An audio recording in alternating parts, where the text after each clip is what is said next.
Welcome to the Cleveland Jazz Orchestra podcast. You'll hear interviews and updates on the latest events. Here's our host, Darrell Scott.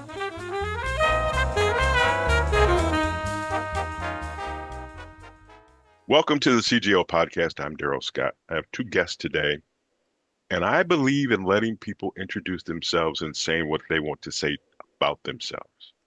So, ladies and gentlemen, here are the two gentlemen on this show, on this episode, who will help me in creating memories and starting new ones. Ladies and gentlemen, Paul Ferguson. Paul, I'll let you go first. Sure. I'm Paul Ferguson. I've played with the Cleveland Jazz Orchestra since 1988. That's also the same year I began teaching at Case Western Reserve. So I grew up in Northeast Ohio, and I love doing whatever I can to make the cultural climate in Cleveland and Northeast Ohio a little bit better. And I played in the band for quite a long time. And then in 2009, when Sean Jones came, I was given the role of associate director. And then I became the artistic director of the band in 2015. So I can't believe I've been doing it for 10 years. And it's 10 of the better years of my life. Very good. Excellent. And our other guest today is Scott Garlock. Scott, tell me about yourself. I just retired teaching as a music prof at Ashland University. I started with CJO maybe 6 to 9 months after it began in 85 or 86, and did so until I got a job teaching in a small college in Illinois. I returned to the area in 2003 and rejoined the band and been with ever since. And probably a dozen or so years ago, I started to get involved in various management aspects of the group, first booking it, doing social media, then managing director, and I think this is my 7th year now as executive director of the organization. Very, very large shoes to fill. Last year was the 40th anniversary. Let's talk about the things that happened last year. Give me a rundown of the concerts and the things that you see as being valuable to that 40th anniversary. Well, our opening concert, we were able to feature Sean Jones, who, again, led the band between 2009 and 2015. And along the way, he was our guest artist. So we looked back a little bit, but we also looked forward a little bit because Sean brought a composition that he had written that was just nasty and modern and difficult. And we got through it. It was very exciting. So we honored Sean. We also honored Jack Shantz, and we honored Roland Palucci as well. Roland led the band from 1986 till about 1992, when Jack took over. So anyway, that first concert, some looking back, some looking forward, a bit like the Roman god Janus. From where we get January, you're still thinking about the last year, but you're looking forward to the first year. And anyway, our programming throughout the year, I think, follows that model or that ethos fairly well. Looking back, but also so much brand new music, consistently looking forward. That's always a pleasure. Yeah, and we also tried to celebrate all that we've done from an education standpoint. You mentioned Sean Jones, one of the leading brass players on the planet. He cut his teeth with the CJO.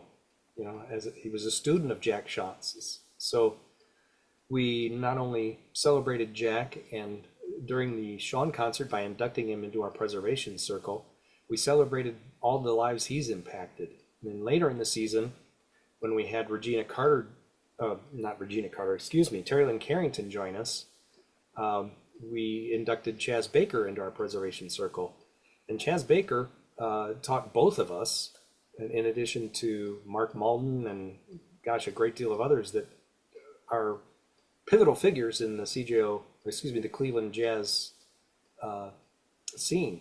So we wanted last year, because 40th is a big year for any organization, especially a jazz organization, a nonprofit, to make it this far and to be this successful for so long, to not only continue to provide genre-bending music, but to also celebrate all the great stuff that we have done.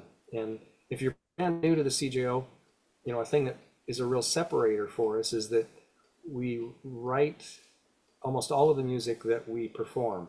Paul is extremely prolific, and we have a number of other really gifted writers in the band, such that when you come here to CJO, you're guaranteed to have a unique sonic experience.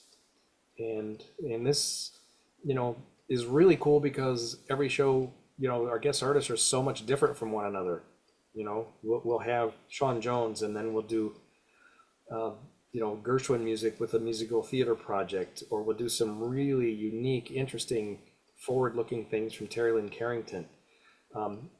Every event, every evening is going to be completely different, and we're great musical comedians, and we have this buzz line that kind of amplifies that. The best jazz you've ever heard and the best jazz you've never heard. Mm-hmm. There's just no getting around it. Like with Chas Baker, that's a man that many of us have had a relationship with for close to 50 years. But when we inducted Chas, we also played a world premiere, a brand new piece of his. That was, a nice experience. The music for the Terry Lynn Carrington concert was almost all brand new music, but we also played some music from her folio of music by female composers. So we played a piece by Louis Armstrong's wife, who was a great composer. We played a piece by Mary Lou Williams, and then we went fast forward into 5 or 6 new pieces by Terry Lynn Carrington. So looking back, looking ahead, you don't want to throw the baby out with the bathwater. You just always want to find a new way of looking at ancient concepts.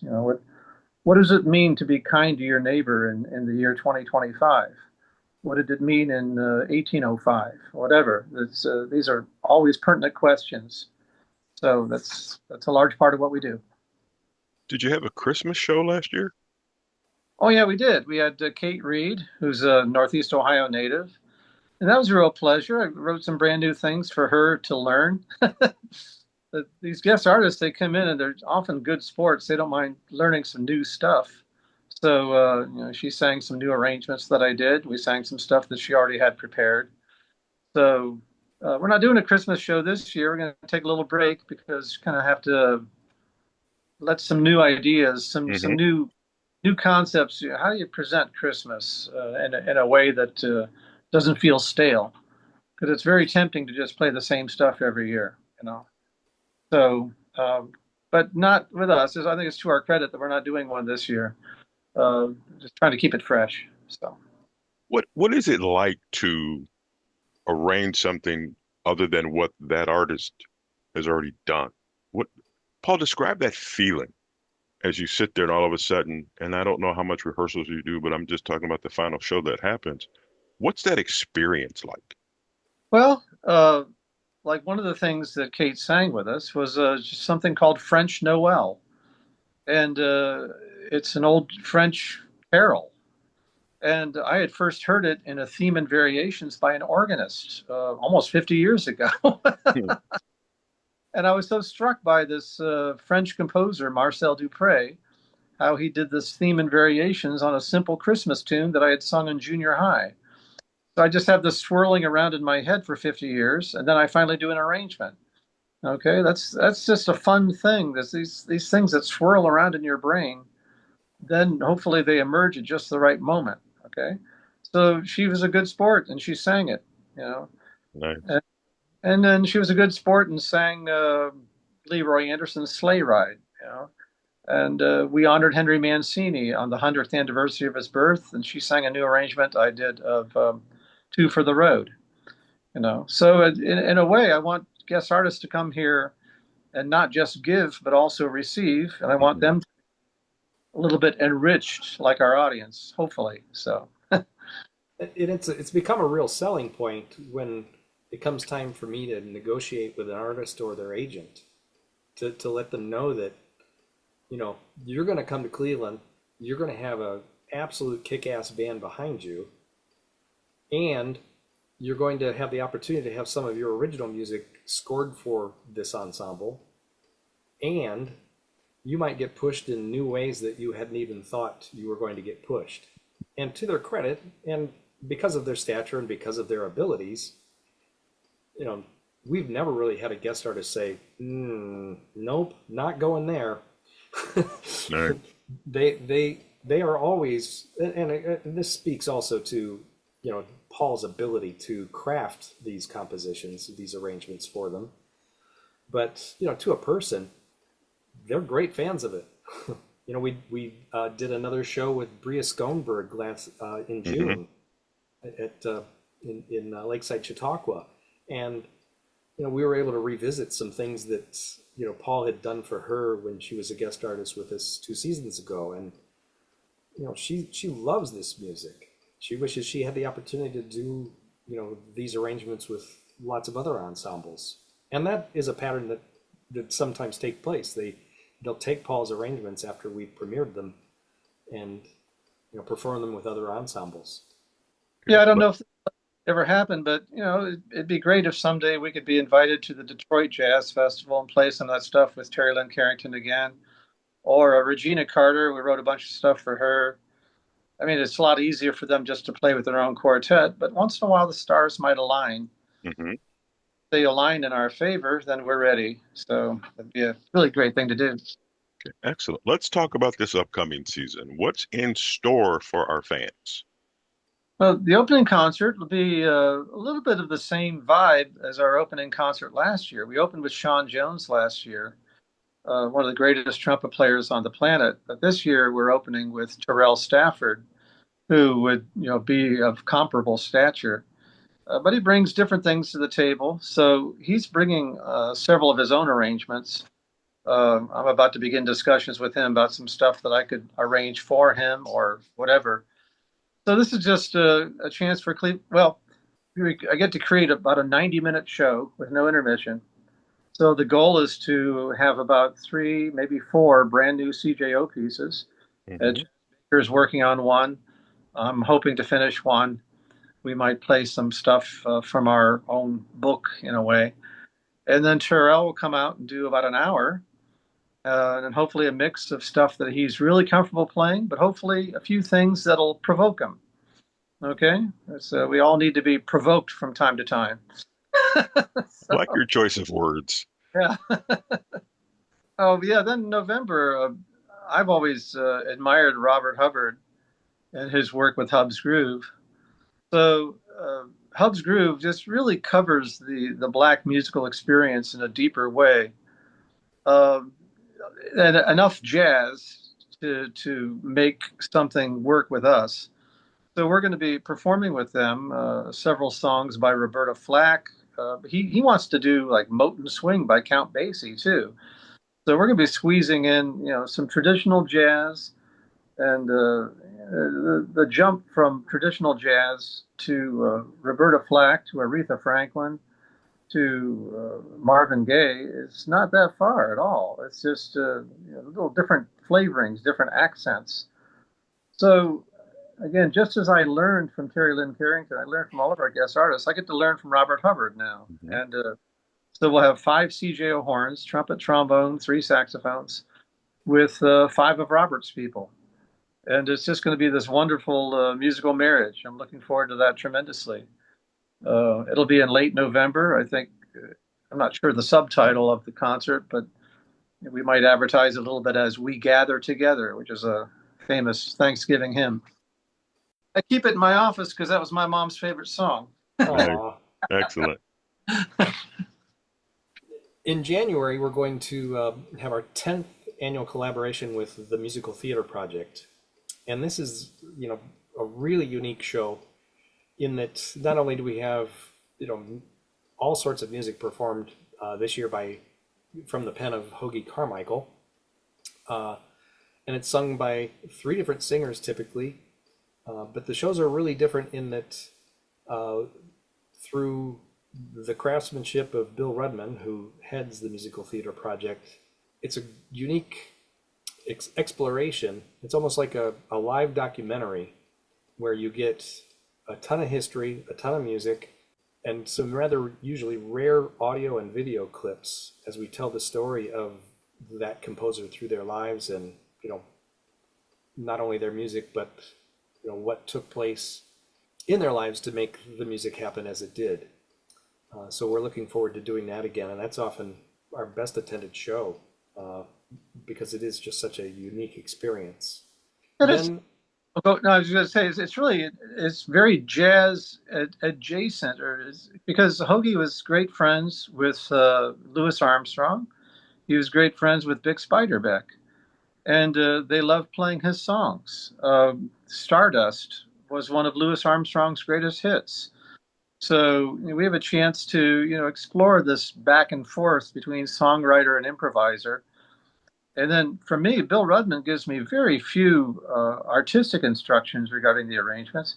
He just says, keep it under 2 minutes. Well, frankly, sometimes the weakness of a jazz performance is that it relies a little too much on improvisation, sometimes at the expense of genuine development. That depends who's improvising, of course. But so for me, it means I really need to distill elements. You need to kind of boil it down and get to the essence. How can I communicate? How can I meaningfully communicate something in 2 minutes? And all of a sudden, you're trying to think like Anton Webern, who just wrote a bunch of 2-minute pieces, but just squeezed so much stuff in it, or like Duke Ellington writing his 3-minute masterpieces. So it's a fun challenge, and it takes you to a different place. So we're saying a lot of things about the musical theater project, which might seem like a chance to relax, but actually it's just a chance to focus in a different way. So, yeah, I mean, in a typical CJO show, we might play 8 or 9 pieces, maybe 10. And in a musical theater production, it's pushing 25 sometimes. yeah. Wow. Yeah, it's insane how much music Paul has to produce. The show that follows that is called Club It Unchained, and it's going to visit 2 rather pinnacle clubs, one in Paris and one in Harlem, that created a whole lot of what took place following. In the Hot Club of Paris, or Hot Club of France, excuse me, there was some really swinging music that came from a quintet led by Django Reinhardt on guitar and Stefan Grappelli on violin. And some people have called this gypsy jazz over the years, but it swings so hard, and it does so. The original group just had bass, a few guitars and violin, and no drums, but it's some of the most swinging music that was ever created. It like Dixieland music, it's, if you have a bad time listening to it, you brought a lot of baggage to the space. Okay. Because it's just so buoyant and fun. And then the other part that we'll be concentrating on is the Cotton Club. And the Cotton Club is a space where Duke Ellington really got his chops as a composer and arranger, because he was required to write ballet, short overtures, regular tunes that people could sing. It was a variety show that he was writing for there. And it is often said that that is where Duke Ellington became Duke Ellington. Mm-hmm.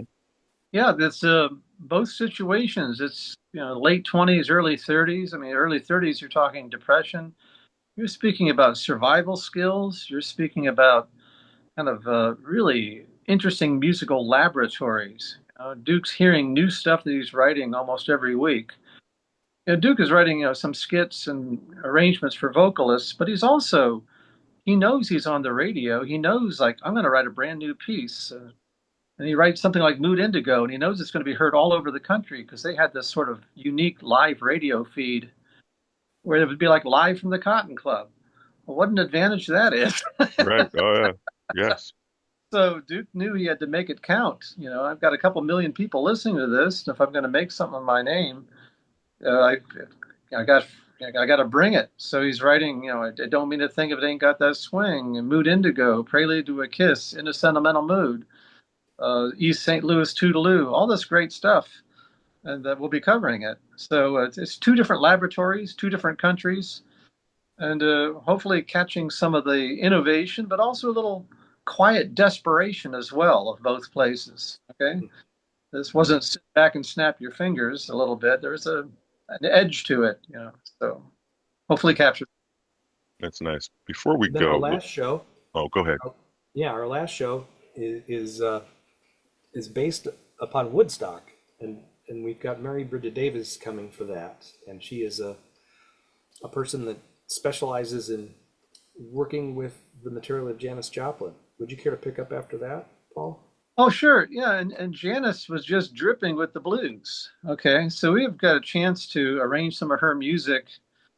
And, I might throw in some of the Ellington bluesy stuff, or Thad Jones bluesy stuff, or whatever, Robert Johnson bluesy stuff. And so I'm hoping to create some unique backgrounds for her. And then we'll also cover a little bit of Sly and the Family Stone, which was a big influence on Miles Davis's electric music. The song "Proud Mary" was played at Woodstock. Mm-hmm. Not my favorite song, really, but we have a chance to do something new with it. I get by with a little help from my friends. Was played at Woodstock as a cover. Obviously, it's a Beatles song. I did an arrangement for the band years ago on the song "Revolution" by the Beatles. So, maybe we'll just do a quick Beatles medley. So it's a chance to explore the blues, explore some deeper soul music, so we'll be covering a little bit of Santana as well, like the Latin touch within rock and roll. So it's just a chance for all of us to learn and grow and get better at what we do. Gentlemen, this has been a pleasure to talk about the history, yet still talk about the future and what's upcoming. I know you have more to add. Okay, Dad. So obviously we'll have you guys on again to talk about more things that are up and coming. Scott, you and I will talk in the next segment of this CJO podcast. So we'll talk to you then. Thank you and keep listening. Thank you. Thanks, Darrell. Preserve and protect the great musical heritage of Cleveland by supporting Cleveland Jazz Orchestra's mission to increase awareness and appreciation of jazz, by engaging the community with original music, exceptional performances, and inspirational educational programs. Go to clevelandjazz.org and click Donate Today. Welcome, everyone. This is Darrell Scott. You are listening to the CJO podcast. On this segment, we're going to talk to a gentleman. I always believe in letting the guests introduce themselves so we get titles and everything correctly. But we're going to talk about the educational programs, the donation programs, and things like that. Scott Garlock, tell us about Scott Garlock. Wow. How long is this? I have the great pleasure of leading this organization that I've had an incredible passion for many, many decades, the Cleveland Jazz Orchestra. I'm the executive director. I also play lead trombone in the group. I joined the group early when it started, and then got a job teaching in a college in Illinois, and returned back in the early 2000s and been part ever since. And man, what a great opportunity for me and for all of our players to get a chance to play with one another. The finest musicians in our area that play jazz, and to do really incredible music written by most of the band, and to work with really incredible guest artists like we do every year in our season series. So that's part of my deal. Okay, and the other part, which is the part we're going to discuss today, has the organization has an educational component to it and a donation component to it. Explain each of those, and then how you fit in, run those two particular programs. Yeah, so it's about 6 years ago, we kind of just looked at ourselves and said, all right, we play, and we play well, and we play really great stuff. But in looking at the roster, to a person, every single member of the band was an educator. And, running all the collegiate jazz programs, running a lot of the high school programs, teaching private lessons, teaching out of their home. Every single band member was doing it, and doing it at a high level. I mean, the same sort of high level that we play at. And we thought, okay, we have not used this part of us. So we started by, and this is, one of the many different things that we do right now, but we initially started by just providing some funding for our musicians to act as guest artists, clinicians, adjudicators, and residencies, to kind of supplement or to make possible those sort of events at schools. And then we kind of opened up the door for a program that's unique to us in the world, as far as we know, We currently are yet to be determined because we're still working on this right now for this year, but likely 7 Cleveland Metropolitan School District schools we're in multiple times a week with multiple instructors.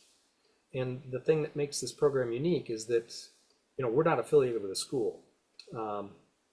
We are the only jazz organization that teaches jazz to middle school children that we know of on the planet. And that's kind of incredible because, research tells us that that age bracket drops out of music more than any other. Right. And aside from people when they first start an instrument, that age bracket is suffering more than most. That's just a really cruel age to go through. And the importance for that age bracket to have models, to have positive reinforcement from adults, because a lot of folks in downtown Cleveland do not get that. It's been amazing what we've been able to do over the last 4 years or 5 years. We have at one of the schools, students in 6th grade are writing and improvising to their own tunes. Wow. Performing them publicly. Crazy. Wow. They're good. They're really good. To say nothing for the music stuff that we're doing, we know how impactful this has been for the students' lives too. I did a site visit once at a school, and I was maybe 25 feet away from a little girl that just kept looking at me.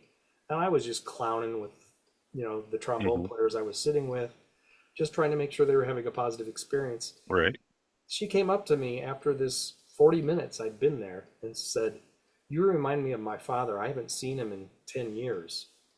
And I went, oh my gosh. How important was it for me to be there that day? And to a person, every single one of our teachers has this sort of experience that they could recant. So our professional musicians that you would think would be just jaded guys from doing gigs and, being trampled on by club owners and, bad bribes and all the other stuff, they love doing this because they see the value in giving back. And it's really uplifting for them to do. So that's a major part of our educational outreach, and it expanded so quickly that it became half of my job. And in fact, my title is Executive Director / Director of Educational Outreach. So I oversee that part of the program. Another thing that we started, I guess 4 years ago now, was an instrument donation program. And people contact me usually via the website, or they've heard about it, or I announce it at a concert and somebody contacts me. But people donate instruments that are just sitting around in their homes, and we get them cleaned up, and then we get them into the hands of band programs or students that are in need of such things that can't afford them. And this is the best part of my job.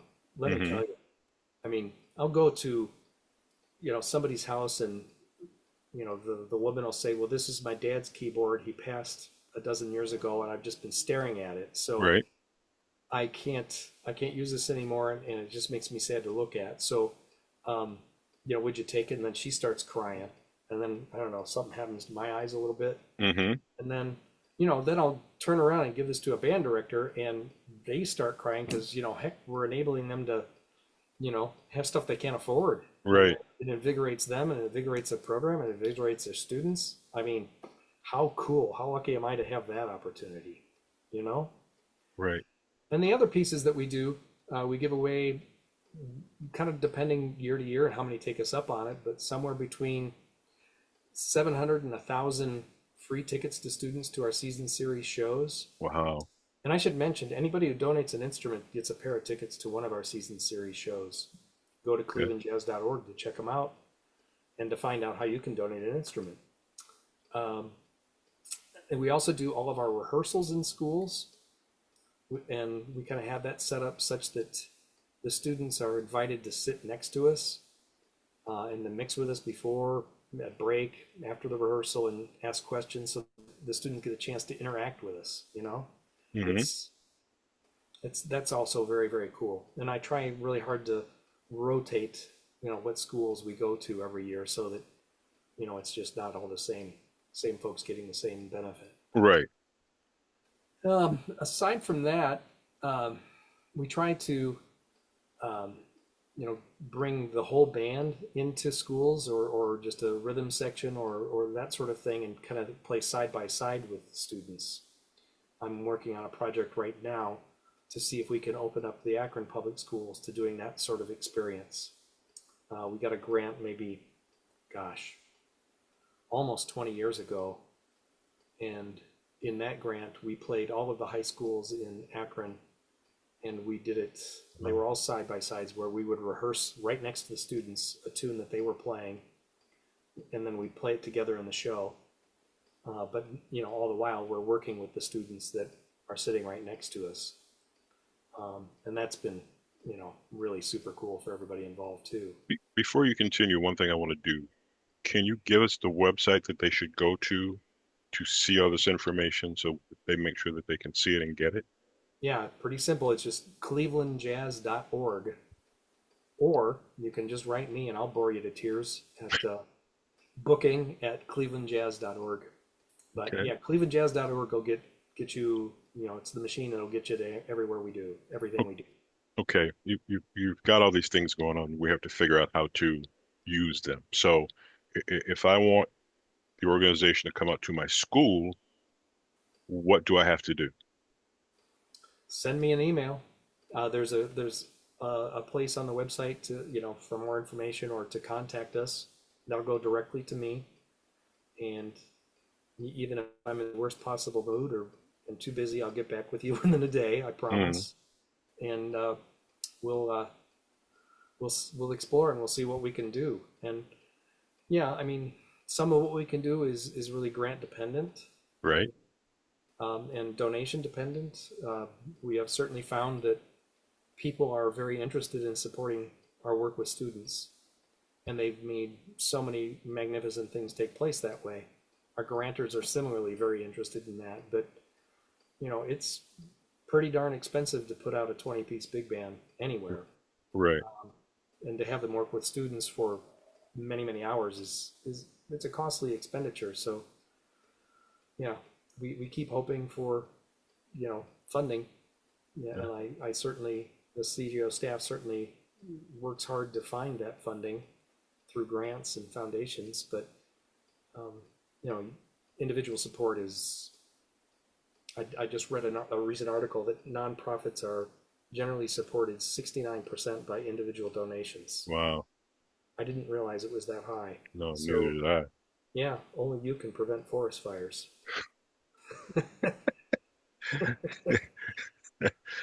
I'm going to continue. Talk to me about the donation program. What if I'm a school, an organization, a person, what do I have to do to get on the list, let's say? But more importantly, what do I have to do to worry about the condition of the instrument or instruments that I'm donating? Great, thank you. That's handled a couple of ways. Some of it's proximity to me and proximity to Academy Music on Warrensville. We use them to rehab all of our instruments. They've been super kind to us and help us out with the cost of doing this. But generally speaking, I either drive to somebody's place or meet them in a shady parking lot, or they'll drop the instrument off at Academy to get him rehabbed.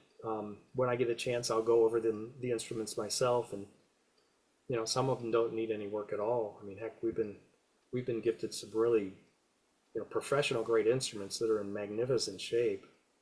Mostly we're looking to find instruments for beginner types, intermediate types. Mm-hmm. When we get a professional grade instrument, I often will try to find a home for that we can get money back from to pay for the repairs of the instruments. So yeah, we try to make sure that when they're handed to a student, the reeds are in there, the cork grease is in there, the swabs, they've got everything they need to be successful, because that's the whole point, right? Right. What? That's a really neat process, and not that I should go there, but I'm going to. It seems as though music programs are being, I'll just say, made obsolete. Oh, How do you battle that and still try and make this work? mm, yeah. Well, that's probably the primary cause for our work, isn't it? Yes, You yes. know, but this has been an ongoing story since even the late 1970s that Hmm. the support for music programs has continued to dwindle. We do advocacy work, but that's difficult. And as a nonprofit, you're really limited in what you can do on that front because you are not permitted to be political, Hmm. unless that's what your nonprofit is about, right? Um, so, so there's that. But yeah, I mean, we are a resource, uh, and while we love getting together and playing and playing at a high level and playing interesting music, given the opportunity to help others that aren't us is a pretty powerful thing. So we're very interested in pursuing it. I was going to say, what's the feeling that you get from doing all of this? Well, like I say, it's absolutely the best part of my job. Um, kind of dealing with the bureaucracy of the Cleveland Metropolitan School District can be daunting and Hmm. frustrating. Just trying to get the dumb thing off the ground every year is maddening. But once it gets up and cooking, man, I, So how lucky am I? if there are organizations out there wondering what to do, take us through the exact steps so there's no confusion on their part. I want to eliminate that. So if they go, okay, I'm going to pause this, I'm going to go back and I'm going to write down each step to make sure that the instruments can donate it Hmm. or we can get funding or whatever we can get. Talk about that process. Okay, so I guess I'm not completely understanding the first part of the question. Well, I guess basically you have all these parts. Not that I cook. Well, I do cook. But you've got all these ingredients on the table. What ingredients do I use to do this? What ingredients do I use to get that? What ingredients do I use to get the donations? I don't I just want to have clarity Sure. to take the burden off you getting 143,000 emails and trying to sift through them all and then trying to answer all 143,000 emails. This way we can make sure Hmm. everybody is doing this correctly.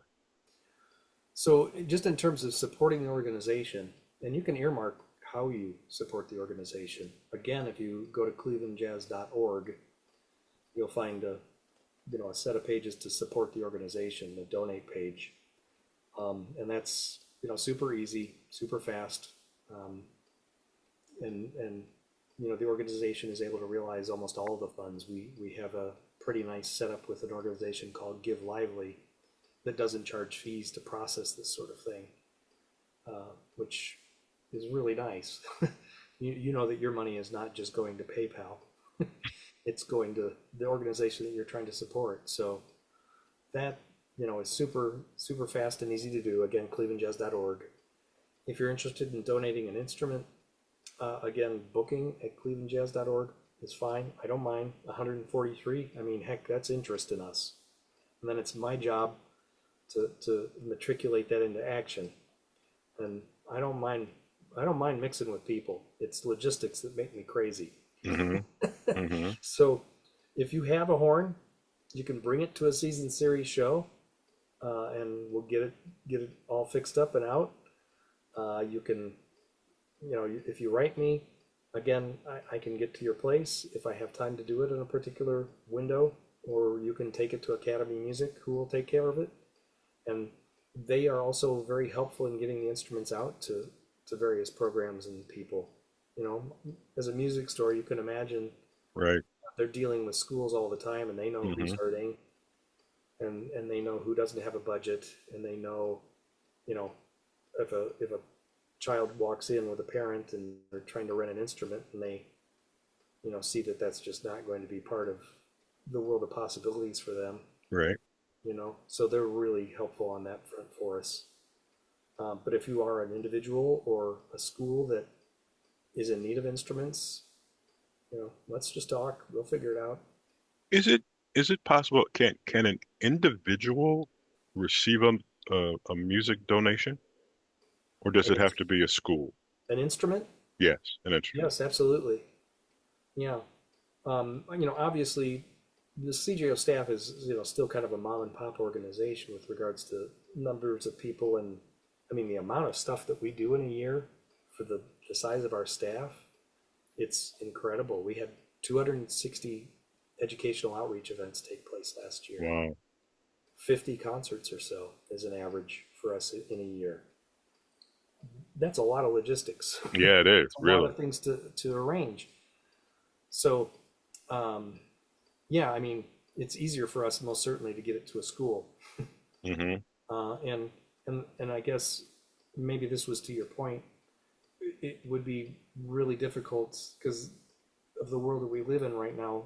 You know, all sorts of people could say, "Well, I need an instrument and I can't afford it." Right. Yes. I don't know Good. what to say about that. Right. That's a that's a gate I haven't considered constructing, and I haven't had to yet. Hmm. And I I hope get I it. don't have to. Mhm. So when do you have time to go out and play and be in the band? And I'm willing to bet that that experience is kind of a release for you and kind of a decompression point, um, from Absolutely. all the stuff that you do. Yeah, I mean, I have so much fun being a sideman, and that's what that means to those that don't know what that term is. It just means I'm not in charge. So I'm just hired as a second trombone player or something like that.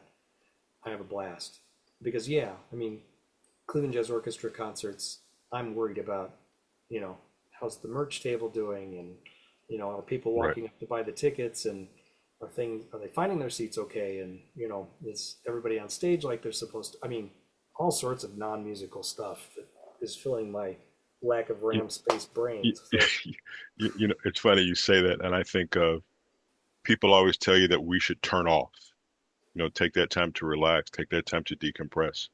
And there are those of us who, for some silly reason, once that train starts rolling, it is just always going. The speed varies, but it is still always churning away trying to get stuff done. Scott, well, yeah, and heck, our concerts are kind of our Super Bowl with regards to meeting the people that are coming to see us and right. supporting us. Yes. Got to be out there welcoming everyone and thanking them for their time, their interest. You wear a lot of hats, my friend. You got a lot of stuff going on, but it's a great organization. I hope that we can reach people to donate music to educate students. What's the furthest, using Cleveland as center, what's the furthest city community you've been to? To pick up an instrument. Well, even just to donate an instrument, to pick up an Oh, instrument, whatever. oh, I guess Aurora, Chesterland, out that way. Uh, Okay. Lorraine, All yeah. right. But Lorraine would be a haul. most of the time it's inner ring suburbs, Okay. so it's not too horrific. And if I'm playing a gig, I can I can scoop up something before a gig and just have enough extra horn in the car. Okay. All right.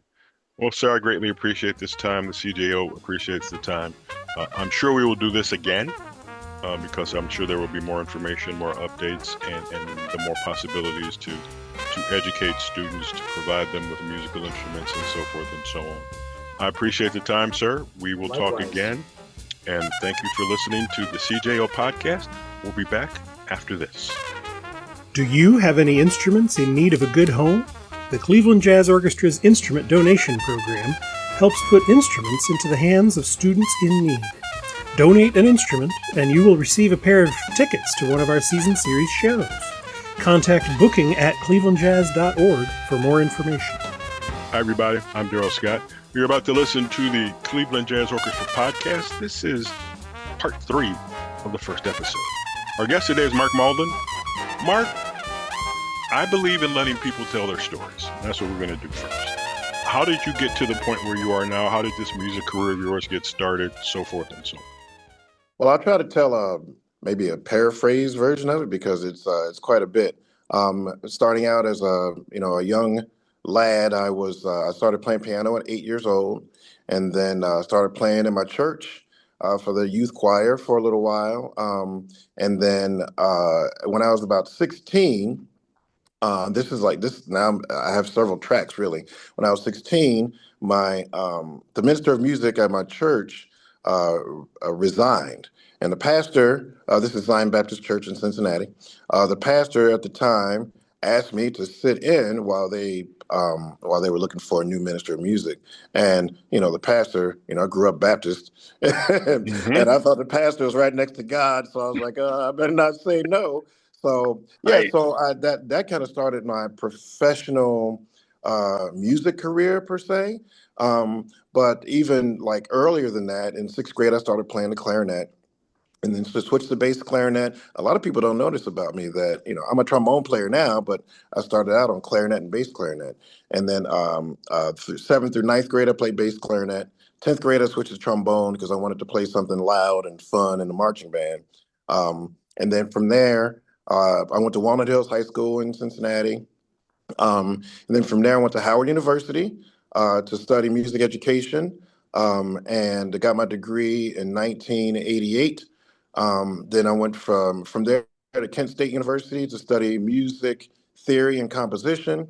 Worked on my master's in trombone performance also, and that's where I met my really good friend Chaz Baker and a lot of other fantastic musicians like Bobby Salvaggio and a lot of us went to Kent together. Met Ernie Krivda through Kent, Scott Hmm. Garlock through Kent. Just a lot of fantastic musicians who helped to basically kind of like mold my life in a way. I mean, particularly Chaz. Hmm. So, and then I started sitting in with when Chaz would have to not make a CJO rehearsal at the time. He would ask me to go and sit in for him, and That's kind of when I started playing with CJO. It was kind of an amazing because I was just enamored and in awe of that organization, and um, and to sit on stage, it was humbling but not humiliating. Okay. So I mean, I could hold my own. I think I was playing third trombone or something like that. I could hold my own, and we had a fantastic I had a fantastic time. Got a lot of positive comments from musicians like Rich Shanklin and John Clayman, and I'm trying to think who else was. And at the time, Roland Palucci was the musical director. Okay. Um, so. Um, so yeah, that started when I was in graduate school. I started playing in Ernie Kripke's band, Dennis Reynolds' band, um, and I was playing shows down at Playhouse Square. Terry Pontrimley became the contractor at Playhouse Square in the theaters, and then she used to come out to the clubs to recruit musicians. Right. Yes. And yeah, and so she recruited me and a bunch of others, and that's where I got my start. So I attribute my professional music career mainly as a trombone player to the Cleveland area. Because after I got my graduate degrees, I started working as a band director in Hudson. Went on to Woodridge down in Peninsula, and then I taught choir for a year in Rocky River, and then I got the opportunity to work on my doctorate in music education at Kent, and then I decided to take a job that was a little bit less demanding on me time wise. Hmm. So I took a job in East Cleveland as a elementary general music teacher, um, and then from there, I got the opportunity to go back to Howard University to teach. And I taught music education. I was a music education professor at Howard University at my alma mater. What an honor for 11 years. And in that time, I became one of the first called pit musicians too for 4 or 5 theaters out there, including the Hmm. Kennedy Center and the National Theater, Hippodrome Theater in Baltimore, and Arena Stage, and so that was so once again, um, attributing my professional career to people in Cleveland. Anytime people heard that I was from Cleveland, like somebody who was with a traveling company for like one of the shows, they Hmm. knew that Cleveland had amazing musicians, and they knew that if I was from Cleveland, it was probably going to be all right. Right. Right. So So. let me ask you this. Mhm. I've been part of jazz a long time. Sure. Why the trombone? Well, that's kind of funny because the trombone, in a way, kind of chose me. I was playing bass clarinet, and I started playing trombone mainly because my friends were playing it. Like my best friends in band were playing it, and they Really? said, "Yep," they said, "We'll teach you," and I learned it very quickly.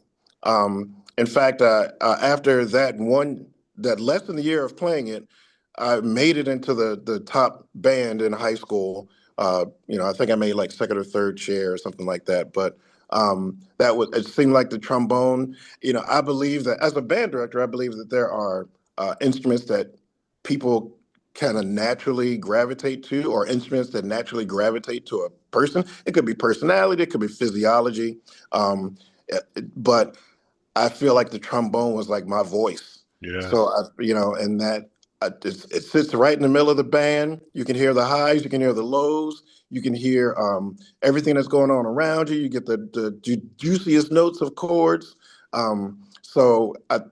And that's where my brain always was. I always listened to everything around me. So trombone was my vehicle for being able to hear everything around me. It was pretty cool.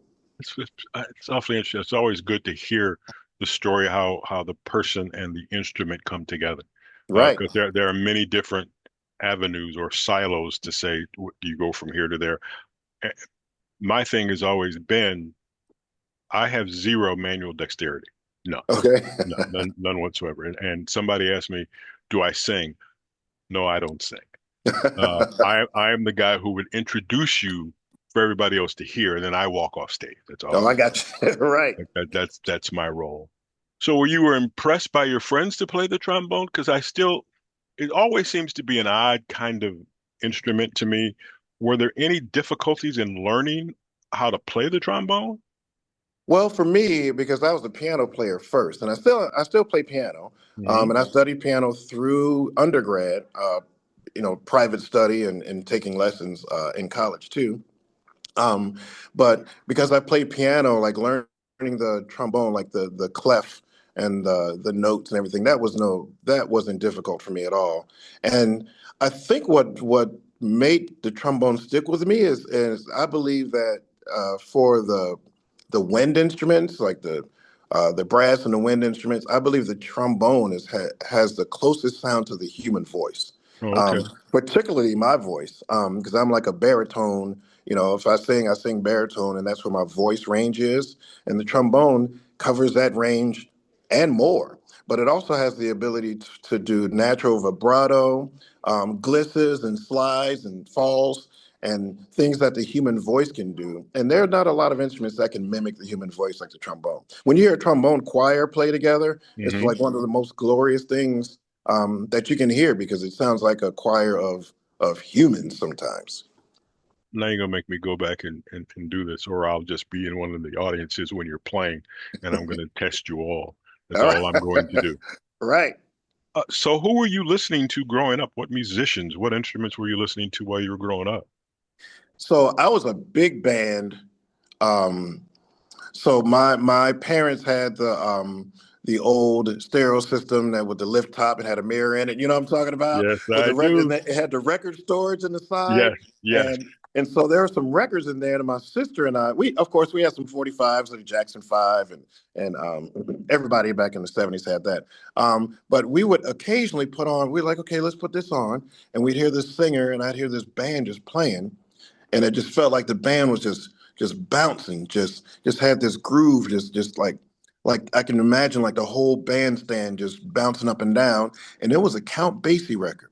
It was a Count Basie and Joe Williams. It's the Joe Williams sings and Count Basie swings, or Count Basie swings and Joe Williams Hmm. sings. That album, and I wore that thing out, man. Did you? And so, yeah, in fact, I wore it out so much that when CDs came out, Hmm. I bought my mother a CD of that record To because I replace wore the her. one because you wore it Yeah, out? because I wore the other. I was like, "Here, Mom, I wore your record out. Here's a replacement." And she just laughed and said, "Oh, thank you." But I was listening to Count Basie. I was listening to Stan Kenton.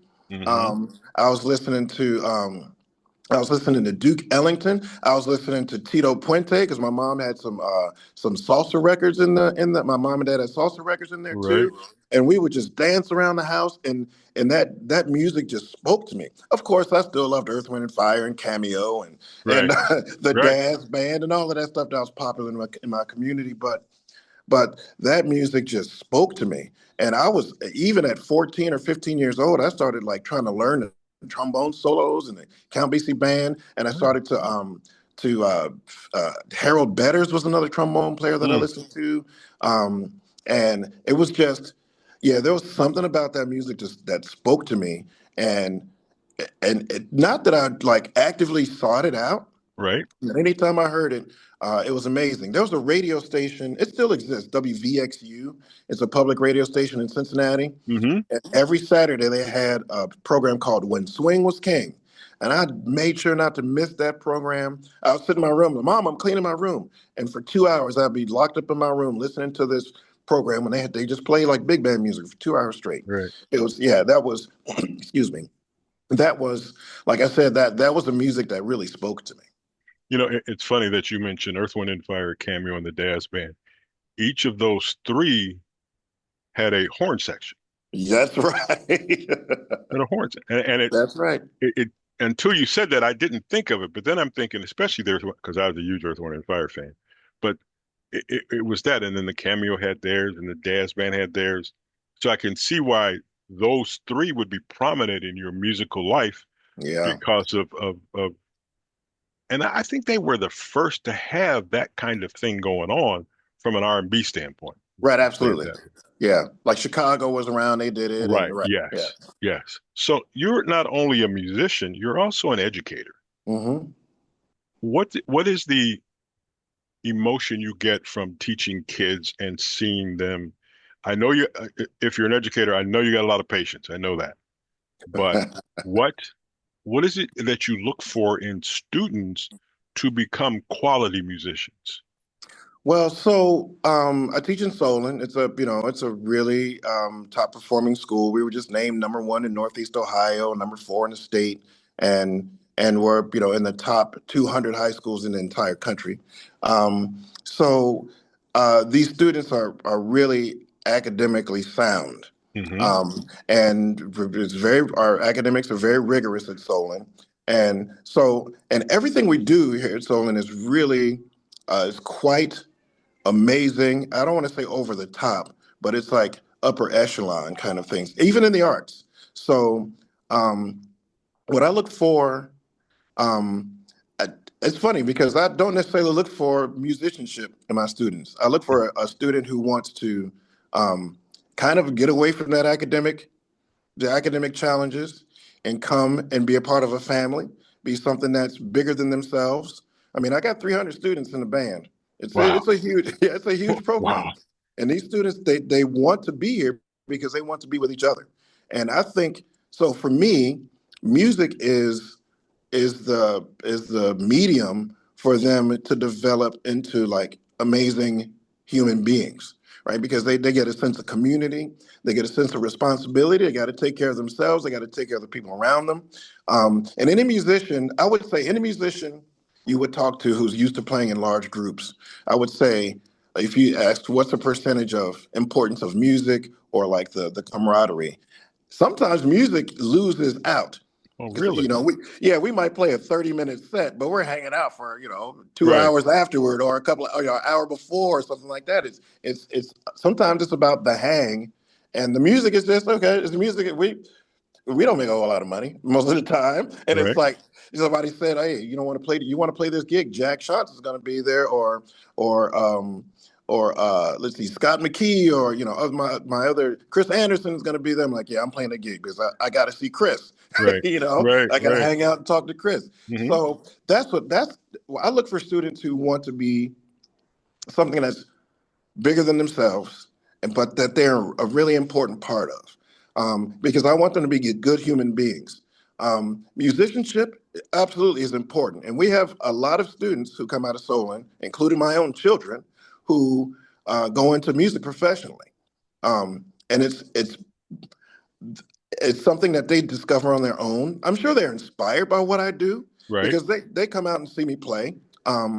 But I don't push them. That's Hmm. a decision that I want them to make on their own. If they make the decision, I say, okay, here's what you got to do.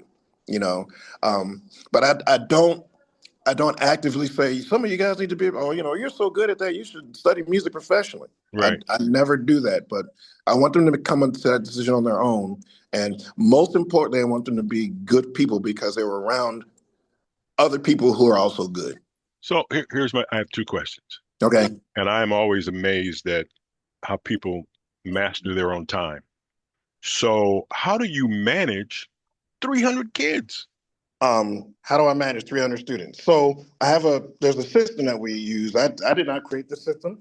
Um, it's a system of leadership. So um, every student in the band is a part of, like in marching band particularly, is a part of a squad, and that squad is like 3 or 4 students. And there's a leader of that squad, most likely a senior, sometimes a junior, that manages that squad. They say, okay, make sure you got your gloves, your hat, or this. When we're doing our drills, you got to turn this way, you march this way, and they teach them how to play the music, or they help them playing their music.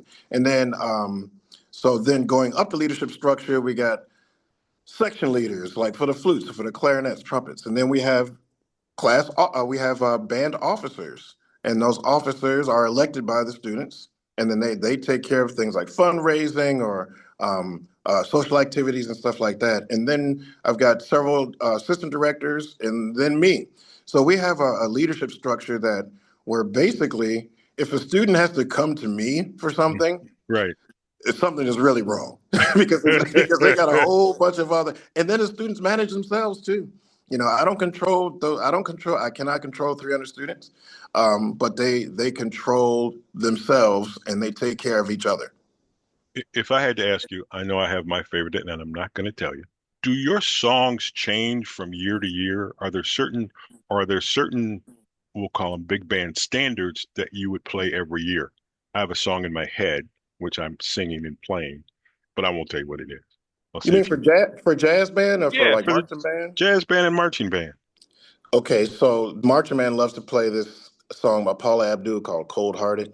Yeah, So and yeah, it's loud and it's strong and they love playing it. So they want to do that every year. So that's one thing that we do in marching band every year, pretty much. I mean, it might get to a point where it's like, okay, we have to let that rest for a little while. right. And then we have our fight song and things like that. Um, but as far as like, and even in jazz band, there's not something that I do every year. But there are some things that, in jazz band, I have a philosophy of I want them to play the kind of stuff that I was playing in a jazz band, Hmm. like a big band, big band music, like a Afro-Cuban music or some kind of Latin music, a rock chart, ballads, things that I would do on a gig. That's what I want them to be able to, to handle, because that I want to expose them to the things that I do as a professional musician. But as far as like a favorite for jazz band, no, there's not something that we do every year. And then for marching band, because we do different themes, like we're doing a rock revolution show, Hmm. and we've done Ladies of Rock before. We've done horn band like Earth, Wind and Fire and Chicago show. We've done that kind of stuff. So we our themes change every year. So there's not really much that we will repeat every time. Okay. Have you done Birdland by Maynard Ferguson? We did not do. I know some bands do. It's not as popular as it was like back in Really? the '80s. Yeah, Right. yeah, Okay. yeah. I know exactly because I played it when I was in high school. Yeah, that is one of the greatest songs of all time. Yeah. And I'll leave it at that. So what is the tougher thing? Say learning a new song hmm or teaching some youngster how to play a song? So for you mean for From learning a your new sta song? Yeah, from your standpoint of teaching, would Okay. you rather teach or would you rather have some student that you've got to teach and get them to get the song, or you just learning some new song for the CJO? Oh, I see what you mean. Wow. Yeah, because that there to me, I feel like as an educator and a professional musician, that those are like two almost like personalities. I mean, it's my students know my personality, and my musical colleagues and friends know my personality. It's the same guy, Right. but Yeah. it's like a different hat, right? So I feel like a personal challenge. I was going to say something, but I'm not sure if that's going to be right. I feel like an equal amount of like success and reward when I can sight read a piece of music. Like, Hmm. we come to a CJO concert, and we sometimes we have to sight read it. Paul might put a new piece of music on the stand, or somebody like just did a new arrangement, and I get a great sense of reward for myself and for the entire group, because I'm Hmm. surrounded by these amazing musicians. Like, I can't believe we just sight read that. It sounds like a recording already. Right. That gives me great joy. The process for teaching a student is longer, but for them to, like, so it's like a delayed reward for me and the students. Hmm. But I feel like the reward is the same. It's not immediate, like Right. sometimes like with sight reading with CJO, but to have a student have that aha moment, it's like, oh, see, now you get it now, right? And Right. they're like, okay, I get it. So there's so the reward is the same. I think it's just slower. It's a slower roll with education. I give you credit because, like I said, knowing what you do, I know that you have patience on a couple of different levels from the teaching standpoint, but also on the music standpoint. I think that's all I got right now. Okay. I appreciate this. The next time you guys are out playing, I more than likely will be there. Okay, So good. we will touch base and continue our conversations further. I greatly appreciate you being on this very first total episode of the Cleveland Jazz Orchestra podcast, and look forward to more of this. We'll have to get it out to your friends and let you know when it's all said and done. Great. Thank you, Dale. I All right, appreciate man. it. Thank you, man. Not a problem. We'll talk. Okay, take care now. Thank you for listening to the CJO podcast. This is produced by Darrell Scott, Scott Marsh, and George Carr, with associate producer Ricky Exton. Thanks so much to our guests, our board and staff, our musicians, and our fabulous audience for your attention and your interest. Stay tuned for the next episode coming up.